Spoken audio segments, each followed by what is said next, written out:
Okay,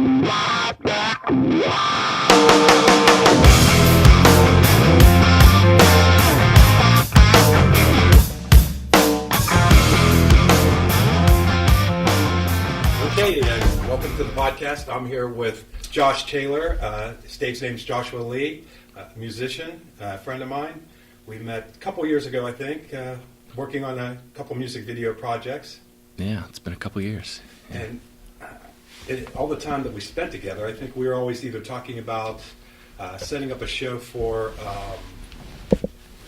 out to UC or some project or something, and otherwise we've only had a couple minutes to talk in passing. And I know that you lived in Nashville. Yeah. And so let's kind of start there, because I've always been curious about that. How long did you live in Nashville? I think it was about 13 years. I went down right after high school and started college there. That would have been 99. Then we moved up here about 3 years ago. So whatever that math works out to, I think it was roughly 13 years. Did you know you wanted to play music when you went down to Nashville? Oh, yeah. Yeah, that was the purpose. I did college. You're taught to always do college, and the parents pushed a backup plan. Right. So did music business, and but I actually, like, as quick as I could, was trying to play, and I took a break for a while so I could try to focus on music. So really the game plan all along was to play music. Yeah. Yep, that was the purpose. College was good. I mean, I learned a lot, and much more importantly, I made a bunch of really good lifelong friends. So, yeah, I think that's other than the obvious getting an education and a degree, that the friends you make in college, and to go from being a child to a young man and young person. For me, growing up around here, the cultural differences of college was great, and plus being exposed to all kinds of great music. And you were in Nashville, so yeah, you must have saw incredible musicians. Sure. It was rough. I mean, it was amazing and rough at the same time. I mean, you grow up in a small town, and you kind of, it's the whole, like, big fish. Is that what it is? Big fish in a small pond. Right. Which I don't think I was ever even really a big fish, but then you throw me into the big pond of Nashville, and it's overwhelming, and it's kind of embarrassing and extremely humbling, but it's also really good. I mean, you just can't help but pick up at least a few good habits. You have to work hard not to, Right. So there's music absolutely everywhere. There's studios in just about every other house, it seems, and I mean, they say it's one of the biggest, like, what is it, like the most churches per capita in any city in the United States, and every church seems to have at least one just unbelievable singer, if not a whole choir full, Yeah. And I can imagine that being in a city where it's really so much of it's about music, and there's so many great musicians, that you don't rest on your laurels, and then you're inspired, and I'm sure a crazy amount of opportunities exist down there if you're willing to work hard. Yeah, sure. I tried not to do country music. I mean, I went down trying to get into, like, the Christian music world, because that's what I grew up in, and that's what I knew Nashville for, Christian and country music. But I was that kid that was like, I like all music but country. Yeah, right. So I tried to stay away from that, but ended up I just couldn't. Yeah. Sooner or later, you find people that you really care about that are doing really good music, and it doesn't matter what it is, and then ultimately, like you kind of were saying before we started, like, the money follows, and at some point it was like, I've got a real opportunity to do country music with a guy that I really like, and his writing is phenomenal, and it was all of my best friends, and That is a big part of it. Playing in a band, if you really like the people you're with, and they're talented, the genre, it's not necessarily the most important thing. I think that's a lot to do with it. I mean, the genre, and even, like, I keep being reminded of this lesson, but, like, a lot of people think, like, you just go and you get the best players you can, and that's going to make a great band. But it's really about people that you want to hang out with more than that. Right. Like I would gladly sacrifice, you know, a little bit of ability in a player if they're just a better hang. Right. You know? Yeah, exactly. You're gonna, if you tour especially, because then you're gonna be in a van for hours Right. with this person. And just in general, the amount of time you spend practicing and working on, if you're working towards a common goal, if you don't get along or you don't like the person, it's miserable. Yeah. And generally, I've even found, like, I've been in bands where I was the least talented guy, but it made me get better. Yes. And Yeah. and that's the interaction between people. That's something that you really, if it starts off bad, it usually doesn't. So, Right. Yeah. Yeah. Yeah. No, I mean that makes all the difference. It's an easy thing to forget, but it really is, and it's surprising how much you don't think about that being the case in a city like Nashville, in like the big music industry, but it really is. Like, it's a driving force. There are a few exceptions, you know, the artist that's like, no, I will not settle on a guitar player, and they'll go through 20 guitar players in a year until they find the one who plays it just the way they want. But that's kind of the exception. It's like, once you get into a certain, get to a certain level of proficiency, being able to play, it really is like they're choosing between this guy who can play just as well as that guy within, you know, Everybody's a few good. degrees. Yeah. It's all about, like, who do we want to spend time with? Who do we Sure. want to hang out with? You know. It really is, I think, an intimate relationship, being in a band with people, not sexually maybe, but Right. definitely. I know that one time I was at a party with the guys I was in a band with, and we sat around a circle talking, and people kept saying, "Are you going to come join the party?" And we're like, "Yeah, in a minute." And then next thing we knew, the party was over. Right. And we didn't care. Yeah. Those are your people, and, Yeah. and you become very close with them. Yeah. Yeah, you do, and especially when you're spending time in a band. Yeah. And I did a band where the lead singer was based in L.A., and the whole band, well, all the band except for one guy lived in Nashville. So we would, I think 4 or 5 times we made the drive in the van from Nashville to L.A. straight through. Oh, brutal. I think it was like 35 hours, if I remember right. No hotels, just trading drivers. Oh. You go completely crazy, and you get to know people in a totally different way. And if there was any tension, it's going to come out. Oh, and it did. It did. It did, for sure. Those are, I think, playing music and being in a band, those experiences like that, aside from them playing the music, are part of why people love it. Yeah, sure. Absolutely. Yeah, I mean, when I was moving, sat around, like, kind of the last night after I'd packed up the house, and sat around with a couple of those guys that were my best friends, and in one in particular that was in a couple of these bands with me, just remembering stories, and just, I mean, you can rehash old stories for hours, you know, and it's, you know, things that you'll never forget, or some things that you'll gladly forget. Right. But and it's you're having life experiences that most people don't have. Yeah. And then at the end of all the hard work, you get to go on stage and perform in front of people, which is a unique feeling in itself. It is. It is. Yeah, and sometimes once you've been touring a lot, you find that's kind of part of the reason I got off the road. I mean, you find you spend all of this time on the road in a van or a bus, and, you know, at a certain point, there's just absolutely boredom. That's right. And then at best, you get to play for maybe an hour. Right.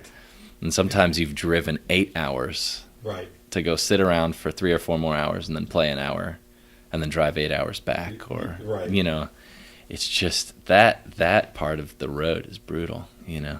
And some of the bigger tours that I was on, I mean, we got a 25-minute set. Yeah. You know, so you're going, and those were some of the longest hauls, you know. Those were bus tours, and it was like you'd do a 10-hour haul and get a 25-minute set. And you just sit around and. So what kind of acts did you get to perform with? Well, in that kind of those last few years that I was playing with a country artist named Randy Montana, who's a phenomenal songwriter. It's in his blood. His dad's a really great and accomplished songwriter too.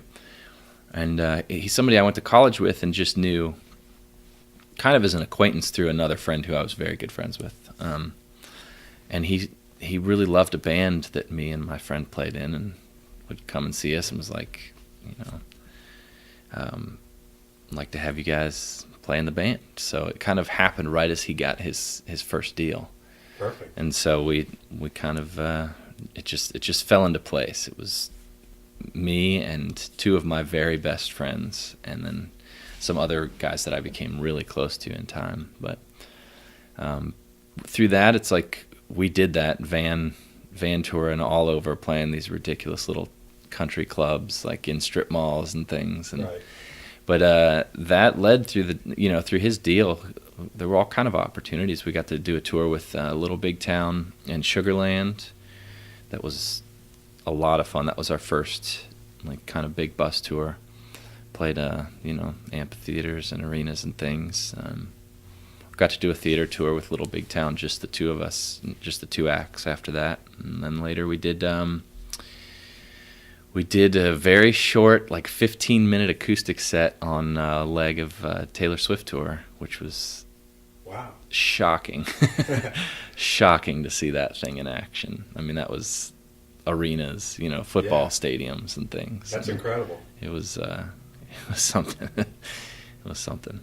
Now, playing in front of a big crowd like that, did you find it more scary, or was the mass of people so big that you kind of couldn't take it in? No, it's definitely, for me, it's definitely less scary. It's it's so easy to kind of just everybody just becomes kind of one mass, and it's almost so surreal. It's like you're watching on TV anyway. Yeah. It's much more intimidating to play to 10 people in a tiny little coffee shop kind I of a agree. thing. Especially if one of those people is a girl that you're trying to date. Then you're really nervous. Yeah, well, that'll do it. Do you remember the first time that you were on stage or that you performed where it kind of clicked in and you realized that this is something that I want to keep doing?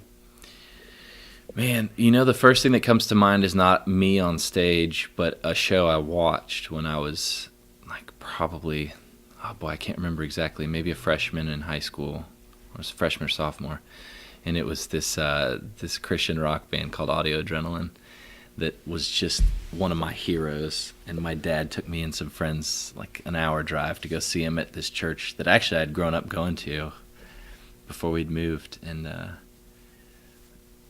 there was just something about, I don't know what it was. It was just in the air that night, I was like, that's what I want to do. That's what I want to do. There was something electric that happened, and there's just not, I don't know. There's not a way to explain that sort of thing. So how long after that did you actually get a chance to, were you already I was already music? kind of playing a little bit. Yeah. My parents are both music teachers. My dad teaches band and orchestra at junior high level. Mom teaches elementary music. So, I was playing piano from a very young age. I don't remember when I officially started lessons, but practically as long as I can remember, I've at least been toying around with the piano, Started guitar in high school. I played French horn in junior high. So my dad was the director, so you had to. Right. You just had to. And so, I was doing music for quite a while already. I can't recall the first time playing on a stage. I'm sure it was in a church function of some kind, probably just, but I just can't remember. Were you probably pretty young then? Well, I guess for like rock music, it would have been high school, because I didn't pick up guitar till high school. My parents had some tape of me singing a song, like a very short little thing on stage at our church when I was like 3 or 4. And they always told me, and I actually heard the cassette when I was a little older. I think I sang the thing because the pastor would hear me sing this little short thing, and I guess he thought it was cute. So he made me come up in front of the whole congregation.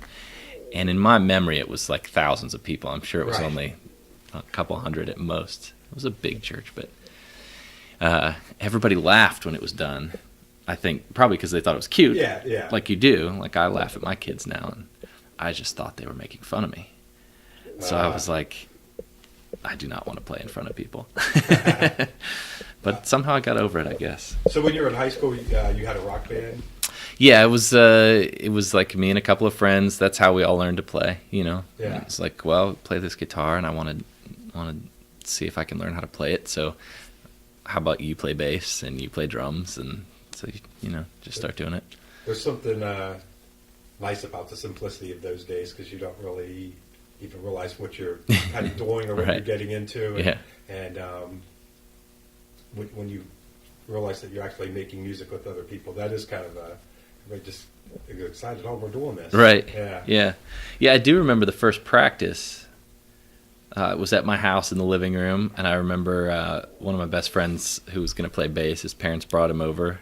I don't remember where he'd gotten the bass. Who knows? Doesn't matter.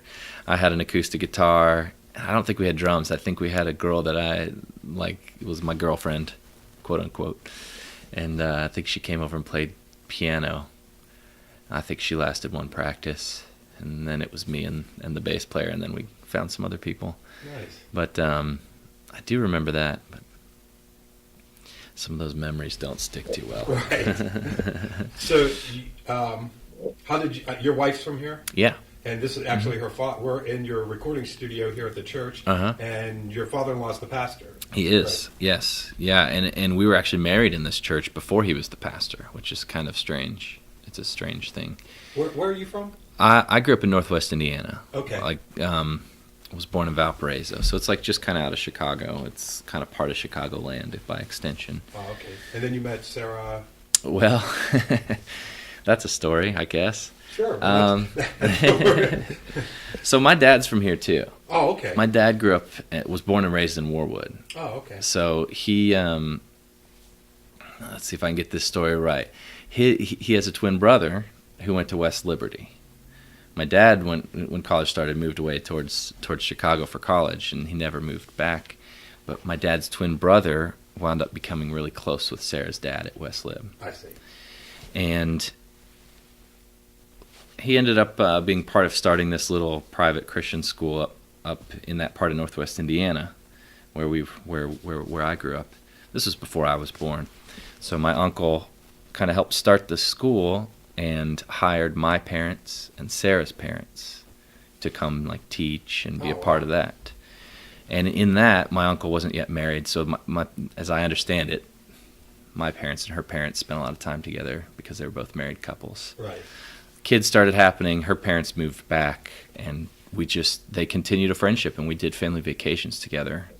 I mean, we would come here, earliest memories. I have early memories because my dad still had some family here, and so we'd go hang out with them since they had some kids, and then they would come out there, and sometimes we'd meet in other places. I think we might have done a joint family vacation at Kings Island when we were kids, Yeah. So I've known her my whole life. That's really cool. We didn't grow up in the same town, but we've known each other as long as we can remember. And so when I was on the road post-college playing music, started inviting her to shows sometimes because she was doing med school. So she'd be in Cleveland sometimes, we'd do a show, Columbus sometimes. I think she caught a show in Pittsburgh, and just kind of grew out of talking on the phone and all that. That's awesome. Yeah. And now you have how many kids? I have three boys. Good for you. How old are they? Let's see. We've got one that just turned 1 a few months ago, 3, and 5.5. So they are out of control. That's a handful. It really is. I can imagine sometimes at some point in your house, it's like a zoo. Three little boys running around. That's putting it lightly. They and right now, since we're living with our in-laws, they're being kind enough to let us crash with them for an extended period while we're getting a renovation. So that is really insane right now. We are all crammed into a house that was not meant to have all of those people and all of those kids, and it gets nuts. And their cousins live right next door, so they come over, and then it's just, and they're boys, two twin boys that are a week younger than our oldest. So it's just 5 little boys running around the house. Holy moly. It's insane. Well, I see why it's nice to have a studio up here. Yeah. There's no way you can record. Our 1-year-old his favorite thing is just to ruin anything that you're doing. So, like, I'll plug my hard drive in over there, and he's definitely unplugged it in the middle of trying to do editing. No. I might have lost everything. No. Yeah. It's a madhouse, but it's fun, and they're incredible.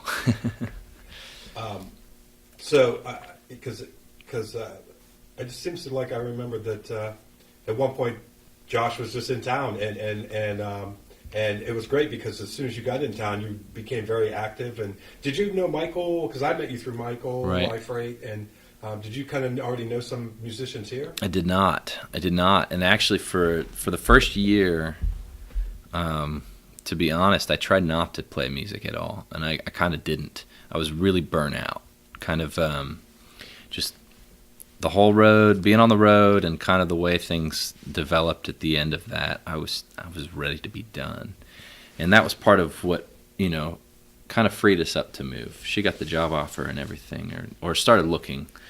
But I wanted a way to get off the road. Yeah. Once we started having kids, I mean, that tour, it kind of started with that Taylor Swift tour. So my oldest, Max, Sarah was very pregnant, and we had a tough choice, like, should I do this tour? Because you never know. Right.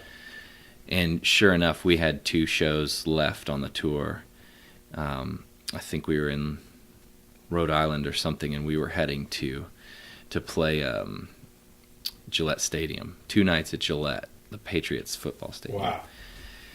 And she calls and she's like, this is going to happen. So I had to catch a flight and miss the last 2 shows, and I'll never let Max forget that. But that was kind of the start, and then we still had some other tours, some other big tours, and then just small van tours, and it just being gone all the time was like, I was just anxious, and it was very hard. She was working a full job and a long commute, and so that it was like Max was with a babysitter for most of his life, it felt like. Right. And you come home from the road, and it's like at least a day to kind of recover from the weird schedule, and then get back to your sorts, and then then you're gone again. Right. So I was burnt out, and I was kind of tired of music. So I got here, and I was like, I'm done. Yeah. I'm going to I thought about trying to start a restaurant or a brewery, and kind of looked into all those things. We looked into buying a building downtown. I tried to think of any other thing that I could do. But music. Right. And I literally just did not play for like a year. And then something happened. Like, it kind of went through a dark phase after our second, kind of trying to adjust to not having all my friends around, and just everything being different, Right. And just writing just started happening. It just started happening again, and I kind of couldn't help it. So that got me into looking around, and I had a hard time finding musicians at first. Sure. I did first of all, I didn't know where to go. Right. In Nashville, it's like, well, just pick a bar and go there, Right. and if there's music, you're going to find some people. Right, That's exactly. it. That's all there is to it. Or pick a church for that matter, and if it's of a big enough size, go to that church. They're going to have great music. You're going to meet some musicians. Sure. Here it wasn't so obvious, and that was the first kind of thing was like, where do you go? I don't know of a place. And I saw Down on Main existed, but I didn't know if the jam scene was really my thing. Right. And that was my impression of it from what I saw online. But I did find videos of Third Friday. Nice. And through that I found Ezra, and I found Mike, and I saw, I'm pretty sure I saw Concrete Teepee and Stellar Winds, and Brown Bear, Yeah. and what was it called? Hello Mingo? Is that what it was Hello called Mingo, before that? yes, You yeah. know, and I was like, oh, okay. These This are my people. This is right? what I'm looking Yeah, for. yeah. And so I happened to keep searching around and found that Mike was playing a show at Smart Center one night, and Sarah and I went down, and I introduced myself rather awkwardly, as I do, and that's kind of where it started. I was like, that's the guy. He's doing kind of like this folky thing that I really like, and he's very interested in theology, which I find incredibly interesting, and that was where it started. He was all I knew for a long time. Right. You know, I don't remember how it kind of unpacked from that. Just playing shows with him, I guess, and then through the Blue Church, I suppose, Yeah. was how I met other people, and Third Fridays. Third Fridays was kind of the big thing. Yeah. Well, that was the thing that I maybe.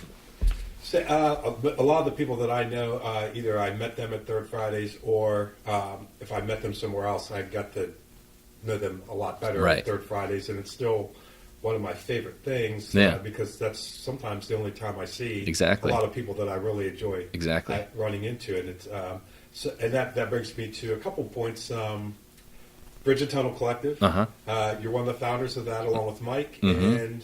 And Sean. Sean and Matt. Mm-hmm. And as you were saying earlier, that it was hard to find what was going on with music, and I think that's great because that really addresses that issue directly. It's definitely brought a lot more attention to the bands and to the musicians. Right. And then you guys were able to resurrect Third Fridays and keep it going. Right. And I couldn't be happier for that. I think that the music scene really needed that, and especially it would have been a shame to see Third Fridays end, because it is such a great thing Yeah. for music and just for the community of people to be able to get together. Right. So how did that all come together to do the Bridge and Tunnel? And Well, I think the first sort of step might have been this outdoor show at Generations a few summers ago. I didn't play because I hadn't really developed my solo thing yet. I was playing with Mike. I was backing him up on guitar and vocals and probably mandolin a little bit or something. And I can't remember. There were two different shows, so I don't remember which one it was. But it was a show in which the Pussyfooters were there. Pretty sure Old Northern was there. Stellar Winds. It was like a lot of the Bridge and Tunnel people. Brown Bear played too. But somehow I got to talking, as I recall, it was, let's see, Michael and Sean probably, because it might have been Mr. Fancy Pants' first show. Okay. Now that I'm thinking about it, so I was talking to a couple of these guys who were all dads and mid-30s, and were like, talking about this problem of having trouble. Not like there's not a place, Right. that lack of a place to go. right. You can kind of find it online if you know where to look, but there just isn't a place. And that's where it kind of started. Like, that's what I knew from Nashville. I had a place. Yeah. For me, it was the 5 spot in East Nashville.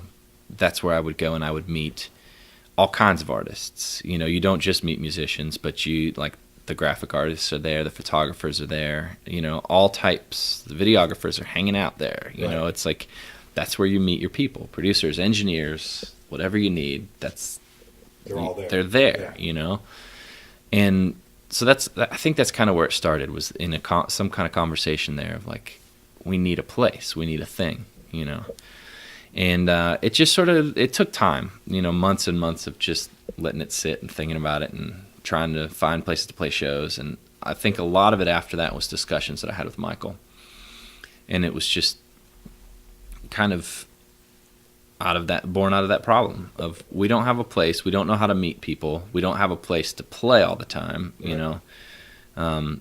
The couple of places that exist that are sort of smaller mid-sized venues either aren't very friendly to original music, or they're more for like radio country, or they are kind of just booked up with other kinds of things. Right. And not interested in expanding. So I don't know. That's just sort of a one thing led to another. A lot of discussions about the problem. We talked about, well, should we try to start a venue? You know, we looked at these different kind of collective things and these nonprofit ways, and we actually thought for a while about and talked to some people about maybe we find a building. Right. You know, maybe we do that. It just didn't make sense from a financial standpoint or a time standpoint Sure. for any of us to. I mean, we're talking about starting a venue. You're going to work a full-time job plus, right, you know, right. and never see your families. So we basically just decided, well, we'll kind of shift this into a sort of a virtual meeting space, right. you know, a sort of a virtual venue. And it's taken some time to kind of develop, but it's starting to make some sense. We're starting to get calls from people now and messages like, hey, we hear you book shows, right. or hey, we want to put together a show and we need some bands. Right. You know, I've gotten several of those in the last week all of a sudden, almost more than we can handle right now. You know, we've started to get a few people that are like, hey, I produce music, you know, and let your people know, Yeah. you know. I think having that point of contact where if people are just generally interested, they can go to you guys, and then it's a hub where everybody Right. can kind of come together, and Right. that's important. And I think the idea of having a group that's not necessarily tied down to a location. I know in Dayton they had a thing called the New Space Underground, and it was wherever they could rent a space, and it was punk rock shows, so Yeah. they would the guy it was a guy named Ken Gross. He put on all the shows, and but you knew, because of that name, you knew what you were kind of getting, Right. And so the location did matter, and it actually was kind of exciting because it wasn't as stale as maybe going to the same place, Right. And what I like about Bridgetown was a nice, diverse group of people. Yeah. And I think that the Valley definitely was needing something to a catalyst to build a music scene, and it would have either been a place to play, which if there's a place to play, you can start building an audience, and then people go to shows. They think, well, maybe I'll start a band because now I have a place to play. Yeah, sure. But I think this for our area, being that there's still not enough bands probably to support a venue, Right. That without having to be tied down to a thing, that there's enough interest in local music, and they're attracting more and more fans. Yeah. And the fact that the Mange fans will come see Concrete TP and getting everybody together. That first show that you guys did at Third Fridays, there was so much excitement in the air. I hadn't seen that many smiles on people's faces in a long time. Yeah. And man, everybody had a great set. We were talking about that on the last podcast with Mr. Fancy Pants about what a great night that was for Willing Music. It was, I'm looking forward to another one. Yeah, yeah. But there's been some really good shows since then. Yeah. Obviously. Yeah, and you know what's exciting too? Honestly, this last Third Friday, I loved what happened this last Third Friday. I did too. I mean, it just kind of, first of all, it showed that there are other people out there that are working, that are trying to make some music, and that are very talented. It also gave an opportunity for some people like Weird Lightning, for like Ananka and Robert Martin, for like these kind of people who either haven't played yet and have kind of thought about it. You know what I mean? Right. Like, this is what you're saying. Like, Absolutely. you provide the opportunity, and that's been something that we've hoped to do from the beginning. We'd love to do that more for like even younger, like high school age kids, if we can find a way to present those opportunities too, just to encourage younger people. I mean, from an outsider coming into this area, when I look around, it looks like most of like a generation left of musicians kind of left town. Yeah. That's what it looks like. Because most of these musicians are like 30-somethings and 40-somethings. Right. There's a few like Mange that are and Old Northern that are a little younger, but it seems like that younger generation of musicians. And I keep meeting people that are like, "Oh yeah, my kid went to Nashville to play. Bring them back." Yeah. You know, like, we need that here. Or they went to Pittsburgh or New York or somewhere else. You know, that's one thing we'd love to do, is like show that you can have a scene here. Right. You don't have to leave. You know, there's a lot here, and if you want to tour from here, it's great. Pittsburgh's right here. Columbus is right there. Cleveland, everything is so close. you know, we just need the space and we need the sort of maybe momentum, Right. you know. And I think that you're on the right track, and that's one of those things that's like I don't know what metaphor I could use, but it builds slowly, and I think that's the thing. You look back after a year or two, and you realize how far you've come. And, Yeah. I've always thought that there are a lot of artists, whether they're painters or filmmakers or musicians, that toil away in obscurity at home, and they don't really show their work to other people because they just need that little boost. Yeah. And whether it's just a Third Friday show, that's something to work towards. Right. And if they have an opportunity and maybe someone to take them under their wing and say, yeah, you've been working on some songs, come play a show. Right. They get that first one under their belt, and then that inspires them to go on. And I've seen a lot of really crappy bands turn out to be great bands just because they took that step and they had something to work for. Yeah. Yeah, you got to start somewhere, and you need to have those places to play to go and be crappy. Yeah. Yeah. It's important to be embarrassed, and it's important to I don't know how you can become great without being embarrassed once or twice first, at least. You know. And you probably know this. I was talking somehow Concrete TV. They always come up on the podcast. Those guys have been practicing a lot lately because they have a show coming up. So I think that the idea that if you do have something coming up, or even just the goal to play somewhere, you get a lot more done, and you put a lot more heart into it as opposed to just kind of doing it at home for fun. Right. Sure. Yeah. Absolutely. Yeah. It gives you something tangible to work towards. As a solo artist, as you are now, when you were in Nashville, did you do much solo work? No, none. So this has been good for you because had you stayed in Nashville, maybe it... Yeah, the shift. I mean, I started when I first got to Nashville, and even before that, I was playing in bands. And in my band in high school, I was like the lead singer and primary writer, but it was absolutely a collaborative thing, and that was pretty much the way it worked. Like I would either be, a guitar player in a band or the lead singer of a band, but it was always a band thing until I kind of started to make that shift to sideman and like playing country and stuff like that. And at that point, I would get calls, and the thing that would keep me working was just being a backup guitarist. Sure. So no, I never sat down and did like a solo project. This is my thing. I'm gonna just do it myself. Right. It happened out of necessity. Yeah. It might not have happened if I had quickly found, a bunch of players that I really connected with. Maybe it would have been a band again. But because I couldn't, it's like, well, I guess I have to just do this myself. Right. I have to play bass on my record and figure out everything else myself. So, this is really my first crack at really doing a solo thing. Yeah. Because I think the first time maybe that I heard you play was when we recorded in front of the Blue Church. Oh yeah. And you were and we worked on that project together. Yeah. And I would have never guessed that you were just at the beginning of a solo career. You seem to have taken to it well. Yeah, I think so. I think I don't know when the switch happened. I really didn't like doing that at first.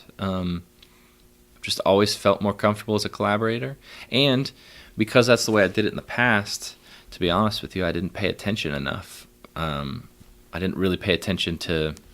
I played with great drummers, and so as long as they weren't doing something totally ridiculous, like I never had to really get into what exactly they were doing, or bass players for that matter, Never had to really get into the nitty gritty of what is it that is actually good and what isn't. That was taken care of for me. Right. And especially in the studio, like I just never asked questions, and I should have, When people are good, they're almost so good that you don't notice the effort. Right. Absolutely. And, I actually told one of my actors, Corey, the other day that it wasn't until a couple of days later that I realized how well he did the scene because I didn't have to say anything to him the whole time, and it just seemed so natural that of course that's how he would do it. Right. But no, it could have been a lot worse. So Yeah. I can totally get that. Yeah, so like when you do that, next time you say you have someone who, or even the same person, if they're just not getting that scene right,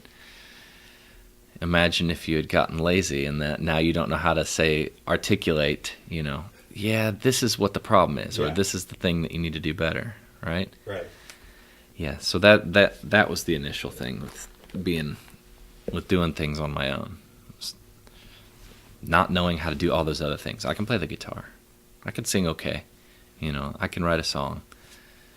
The playing of the bass, the drums, the like producing and especially the little details of recording and things like that, I just never paid attention to. Yeah. So that took some time, but I'm also really picky, so Yeah. I guess it works out. Well, yeah, at least that way you're really the master of the ship, and they're Right. the captain of the ship, and nobody can mess it up necessarily. And plus, just the ability that you don't have to wait for anybody to schedules to Right. work out together. Right. Now, we were talking before we started recording that you are kind of putting together a band for a show that's coming up. Mm-hmm. Yeah, primarily it's for the CD release. This EP I'm done recording it. It'll be my first EP. It is, I think today, the first song is the guy's starting mixing it today as we speak, hopefully. So I'm doing a joint CD release show with Mike Iafrate in June. And I really want it. I just prefer full band. I like to have all the sounds covered. Playing acoustic is fine, but that's what I like to hear, So kind of trying to get a band ready for that. We've booked some other shows and starting really early, trying to make sure that it's all tightened up. So yeah, we're starting on that now. We actually did one show with a form of this band just a couple weeks ago, and it went really well and kind of shuffled a few things. I think it's going to be really good. It's starting to sound pretty good. So you kind of went full circle from playing in bands and kind of being a supporting guitar player for the bands, and now you're back to playing, getting a chance to play in a band. But now you get to play your songs that you wrote, and it's kind of funny how life takes you on that journey. That, you end up probably in a place that you need to be all along, or that's a really good place. Yeah, and I mean, there's a lot that I learned going through that is actually really important for what I'm trying to do now. Yeah. Just kind of the way that I want to see like a live show produced. You get some of those lessons being a sideman in Nashville, or even just actual recording production. Some of those things, even like I said earlier, like even as willfully like trying not to ask questions as I was being, like it's still hard not to pick up some good habits when you're in Nashville. And so, those were important times and important things for what I want to do, I guess, or what I am doing. It's it was almost like a musical education being in Nashville. Oh yeah, yeah, absolutely. And it seems like now you're getting to play music and be in a band, and all the things about being on the road and all those things that maybe weren't took the fun out of music or made it less enjoyable. Mm-hmm. You kind of got rid of all that stuff, Yeah. and you got to keep the part that you really enjoy. Yeah, What I'm hoping, what I think is true, and I'm hoping is true, is that sort of the age we're in right now for music, with the internet being what it is, there are a lot of opportunities now for smaller acts, for independent acts to, make a little bit of an income without having to go tour for 200 days a year. Right. There are other ways to do that. There are other sources of income and you can still, you don't have to go through the whole label game, you know. Yeah, when I was younger, I remember thinking that the only way to really be a professional musician is somebody would have to sign you to a record label. Yep. And then, of course, your hopes would be you'd be really rich, and then if the label dropped you, you'd go back to painting fences or Right. whatever. But I don't think it's that way anymore. You can Very little. Yeah.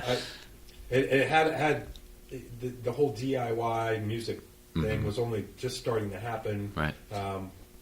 When I was playing music, that I wasn't really aware enough to it. But now I look back and I'm like, hey, you don't have to make like $1 million a year playing music. Right. If you could make just enough of a living to get by on, and you're playing music for a living, I'd be willing to make less. Yeah. To do that and maybe do a little bit of recording here and there and promote a few shows. And what you find is some of these solo artists right now that are doing things well, that are independent, or not just solo artists, but bands for that matter, that are independent, in some cases are making better money than these bands signed to big deals. Because it's their money. It's their money, yeah. You know, it's they're taking 100% of what they generate, and you know, of course, then they pay their team, whoever if they have to hire publicists and whatever.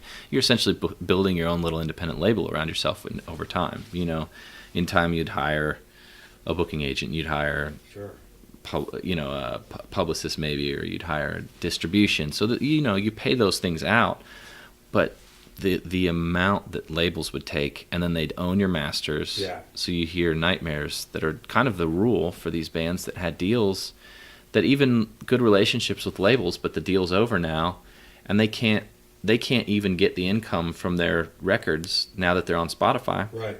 They don't get that. Yeah. You know, they have no, or if the label doesn't want to go through the work of putting it out, then their hands are tied. Yeah, they don't own those masters. They can't do anything. You know. And I think a lot of the bands they ended up walking away from. Maybe they did 1 or 2 records, and they end up owing the label money because they give you the money up front, right. And then you pay for it. You're actually paying for everything. It's a loan from the record label. And if it did have good sales, you could end up at very least not making anything. Yeah, I mean, as I understood it, most of the deals were, you don't have to pay that money back when your deal's over. You don't owe them money, but you may not make anything. You're not going to make anything until you recoup. Yeah.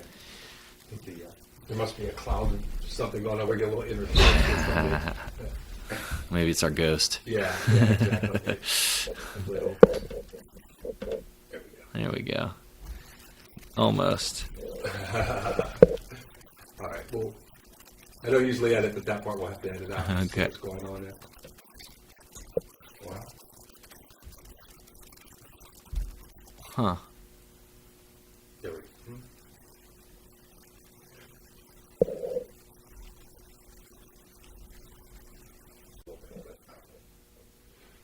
And we're back.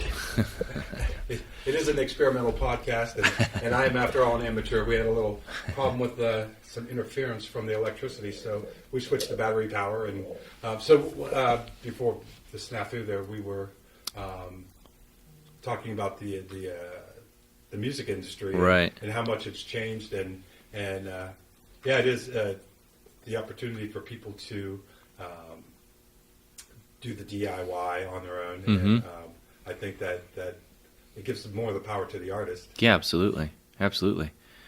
I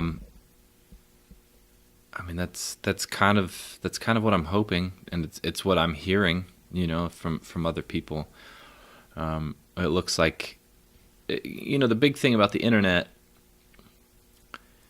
if you can harness it the right way, there's bound to be 1,000 people in the whole world that will really love your music if you're decent.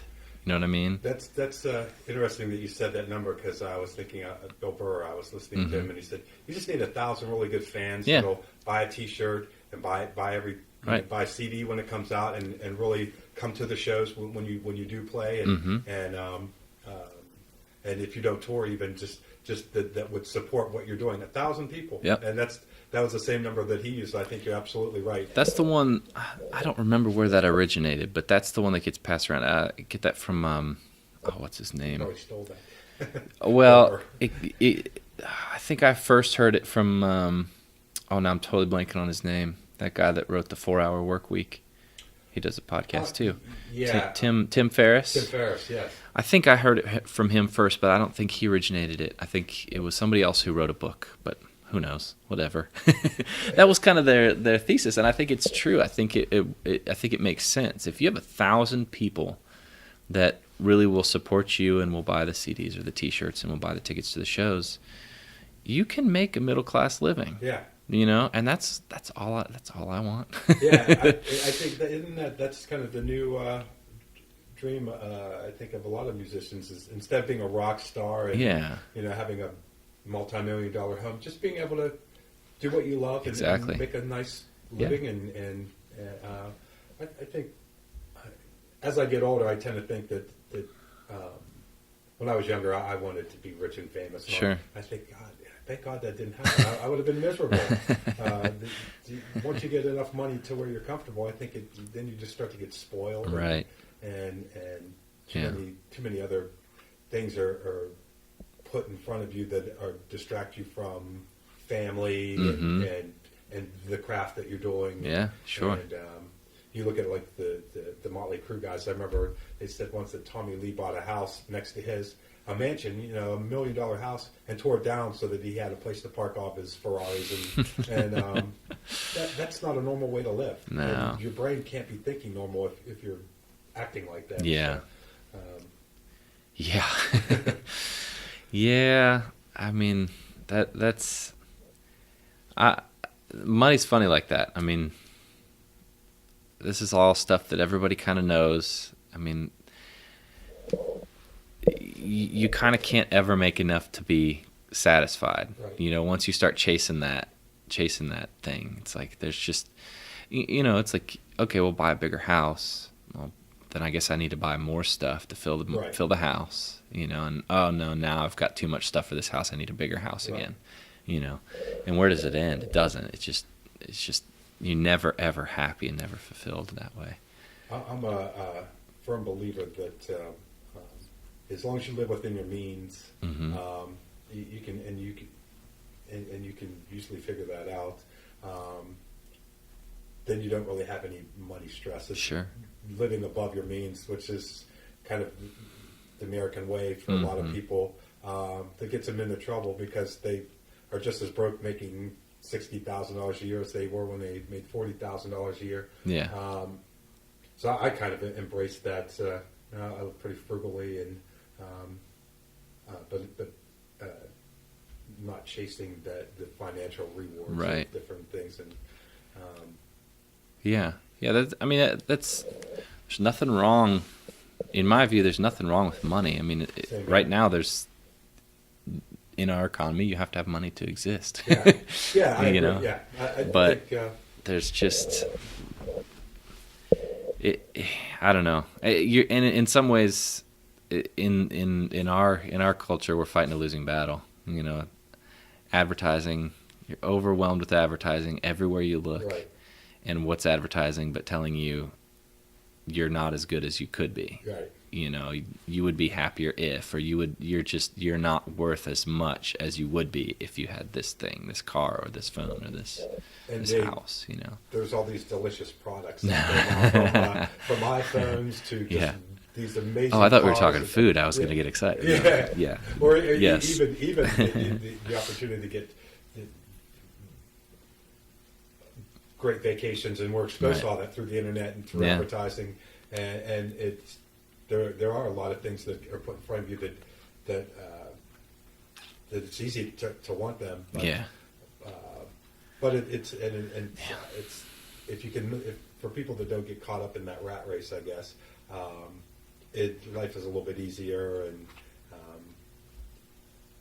I'd rather not work for things that I won't have time to enjoy. And just the stress of all that. Right. Yeah, I think that's a constant.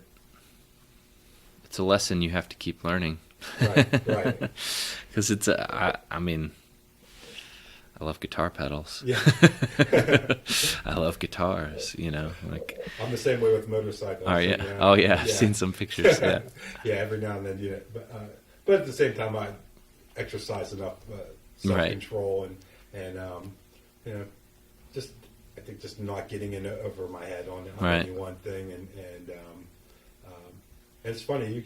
It is possible to adjust to a certain limit. Mm-hmm. And I just set my limit below my income. There you go. And it seems to work out. And I think more people, at least people I know, are starting to more and more think that way. And I think that's a good sign for the world that there are people that are starting to see that the materialism doesn't really necessarily make you happy. And, Right. Yeah, there's that kind of minimalism movement. Sarah and I watched that documentary, The Minimalists, I think is what it's called. Have you seen that? I started watching it and I didn't get to finish it, but I like the idea of it. Those guys have a podcast too. Everybody does. I think everybody does. Yeah, I'll do your podcast next. Yeah, all right. I'll have to start it, but I'm in. Yeah, I don't know. That seems like a healthy movement. That idea, people can go too far in any direction, but.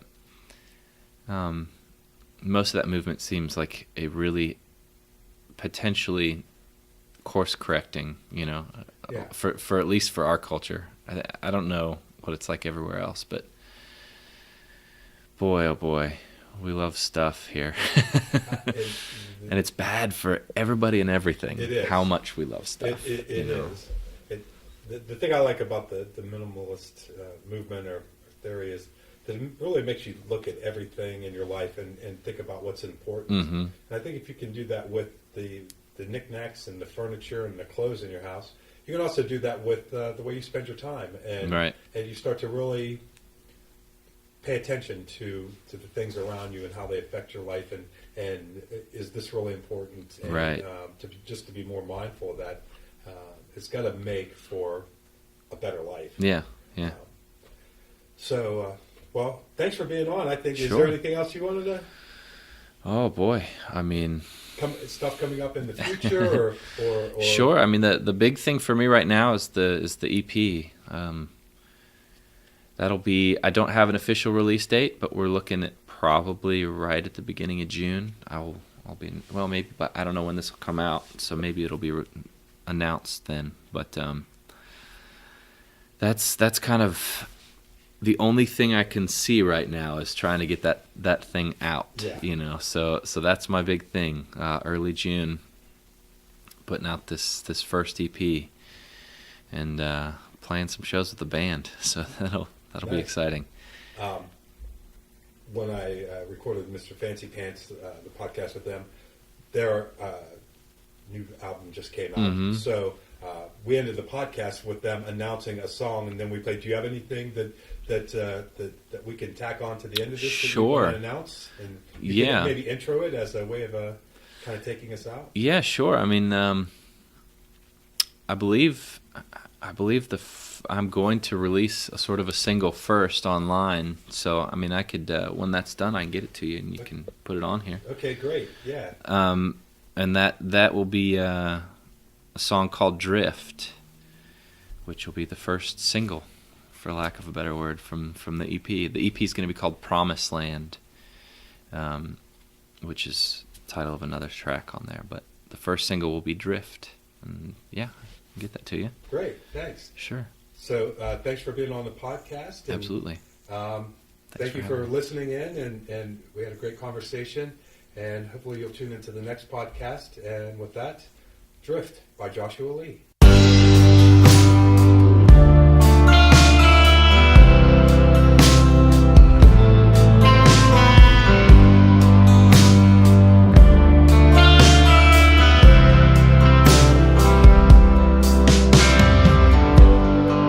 Just when I think it can't get any worse, she proves me wrong.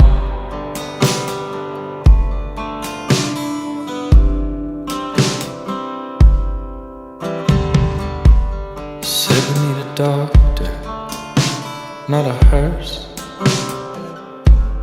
Honey, come on.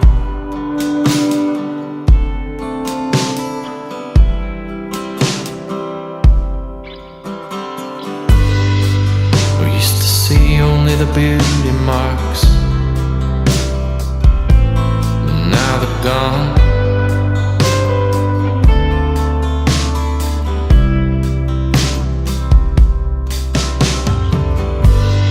Hidden in plain sight beneath the dark, where did it go so wrong?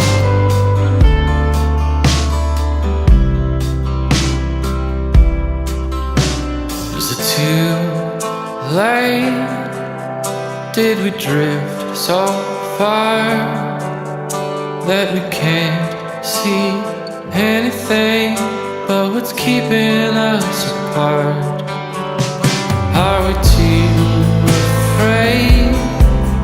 Are we too scarred that we can't see anything but what's keeping us apart?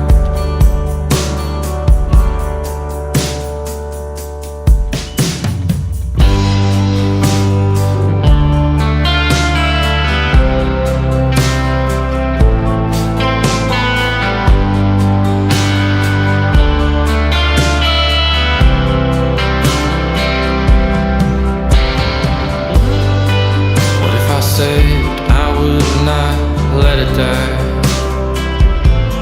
I wouldn't let it go.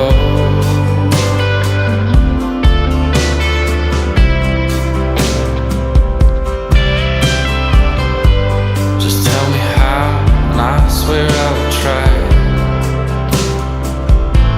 That's all I know.